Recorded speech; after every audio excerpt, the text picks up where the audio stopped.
Dito sa Patals Falls, maririnig mo ang ganda ng likha ni Jehovah.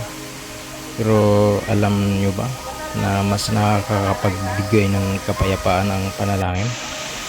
Sabi sa awit 31 verse 7, dahil nakita mo ang pagdurusa ko, alam mo ang paghihirap ng kalooban ko. Hindi ka nag-iisa sa pinagdaraanan mo. May Diyos na nakikinig at tunay na nagmamalasakit sa iyo.